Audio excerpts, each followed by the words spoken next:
فطيرة سريعة وسهلة وبسيطة وحشوتها تجنن، وكوباية دقيق بس ومن غير فرن. ويلا بينا نقول بسم الله. قطعت بطاطساية كبيرة مكعبات وهحطها على النار تتسلق.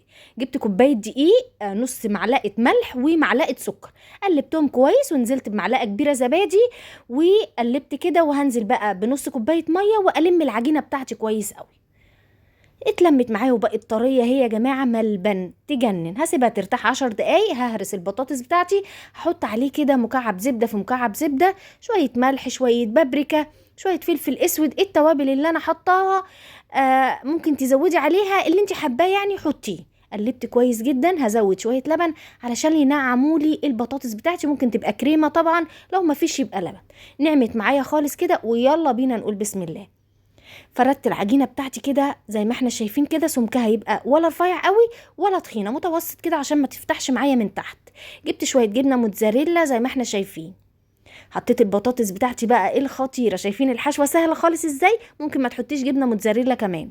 شويه زيتون، عايزه تحطي اي حاجه حطيها. دي فطيره البطاطس السهله السريعه بس طعمها بهرني. حطيت شويه جبنه موتزاريلا كمان، وهلف بقى العجينه بتاعتي كده زي ما احنا شايفين، خطوه خطوه كده وبالراحه خالص. هقفل عليها كده زي البقجه واتاكد ان انا قفلت كويس، ما تبقاش مفتوحه عشان الحشو ما يطلعش مني. قلبتها على الناحيه التانية وفردت بايدي كده. عايزه اقول لكم مظبوطه جدا، وفطيره كبيره تقضي 3 افراد. وعايزه اقول لكم لذيذه جدا جدا على الفطار على العشاء. والحشوه كلام فاضي، حاجه بسيطه جدا جدا، شويه بطاطس وشويه جبنه لو عندك.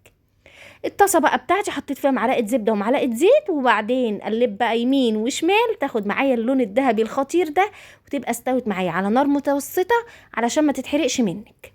هتنفخ معايا كده وهتبقى فطيره خطيره. عايزه اقول لكم بجد لذيذه جدا جدا جدا. هقطعها بقى كده زي ما احنا شايفين. الله الله، تجنن. نوع الجبنه الموتزاريلا انا كنت جايباه جديد وما طلعش عاجبني قوي، مش بيشد قوي قوي قوي، فتتعوض بقى في الفطيره الجايه اعملها تاني واجيب النوع يكون كويس، يكون بيشد اكتر واكتر، لان دي الجبنه ضايقتني جدا جدا. النوع وحش قوي قوي قوي. اللي عايز يعرف اسم النوع يخش في الكومنتات واقول لكم عليه علشان ما حدش يجيبه. بس سيبكم انتوا، الفطيره خطيره.